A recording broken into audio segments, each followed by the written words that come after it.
All right, let's jump right in. When you think of ancient Persia, what do you see? I'm guessing vast deserts, incredible palaces, maybe those huge land armies, right?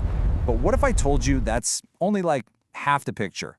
The real secret to Persia's dominance wasn't on the land, it was out on the open water.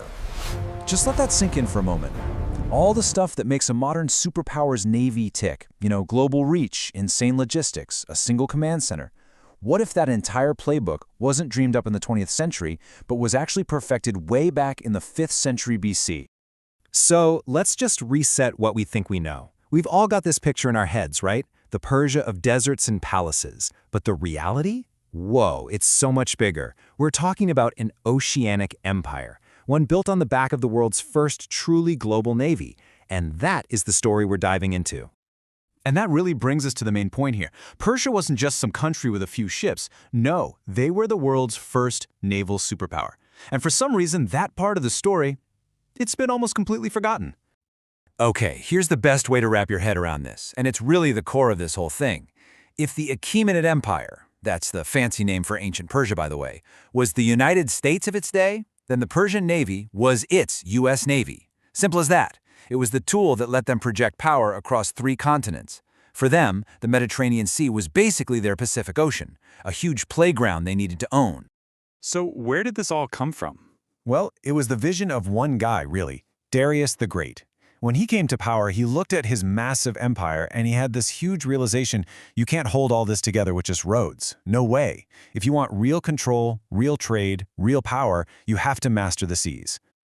And look, this wasn't just some pipe dream. Darius actually built it. His blueprint was just staggering. He set up massive naval dockyards in all the key spots. He even dug a canal connecting the Nile to the Red Sea. Think of it as the original Suez Canal. He built this whole strategic network of ports. This empire was designed from the get-go to have an oceanic backbone.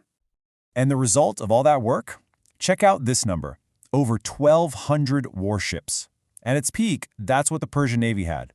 I mean, to put that into perspective, nobody else would build a fleet that big for centuries.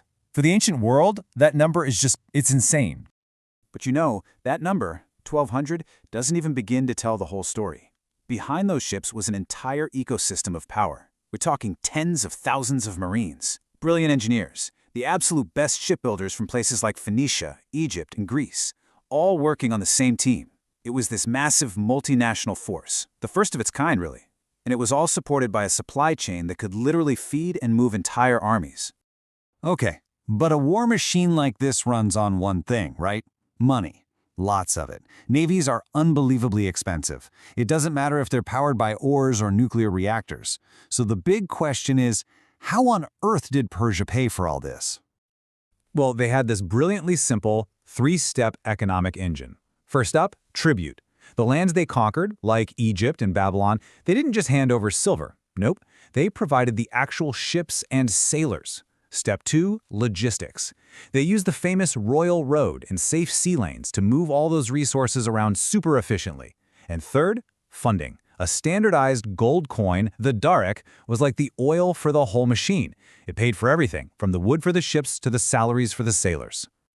And this is why it's probably better to think of Darius as more than just a king. He was really the first admiral of globalization. He just got it. He understood that a strong economy and a strong navy were 2 sides of the same coin. He used his fleet to connect and control the world's first global system of trade. All right, so it wasn't just about the ships and the money. The Persians also pioneered a really sophisticated command and control structure. And again, you can see the seeds of how a modern navy is run. I mean, sure, their tech was analog. They were using signal fires and trumpets, not encrypted radios, but the thinking behind it, totally modern. They had a central command that reported directly to the king. Sound familiar? It's basically the Pentagon reporting to the president. And their fleets moved in coordinated formations, the ancient version of the complex maneuvers you see today. And the ultimate test for this whole system, that came during the famous Greco-Persian Wars. Now, everyone talks about the Persian defeat at Salamis, right?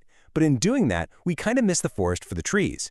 Just getting that fleet there, we're talking about moving and supplying nearly 800 ships over thousands of kilometers. It was a logistical masterpiece. Some historians argue that the complexity of that operation was on par with what it takes to manage the entire U.S. 7th Fleet in the Pacific today. Just think about that. For the ancient world, that is absolutely mind-blowing.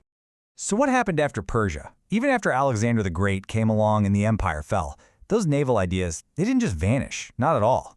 They left behind a legacy that would shape pretty much every major empire that came next.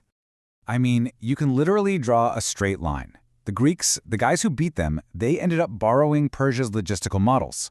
Then the Romans came along and adopted the whole idea of permanent naval bases. The Byzantines kept the centralized command structure going. The key takeaway here is that Persia laid the foundation. They wrote the playbook for every big maritime empire that followed. In this comparison, right here, I think it just brings it all home. Just look at the parallels. Global reach? Check. A central command system? Check. Economic power built on a dominant currency? Check. Even using soft power through trade? Double check. Yeah, the tech and the scale are worlds apart, but the strategic DNA? It's identical, unmistakably the same. You know, there's this quote that I think just sums it all up perfectly. It's a bit poetic, but it really hits the mark. It's a powerful way of saying that the basic rules of naval power that we follow today, they have incredibly deep roots. They stretch all the way back to those very first fleets sailing under the Persian kings. So, that leaves us with one final thought to chew on. If the blueprint for a modern navy is actually 2,500 years old, it really makes you wonder, doesn't it? How many other modern ideas are just echoes from the ancient world? Things we've just rediscovered and slapped a new label on, from a past we've mostly forgotten?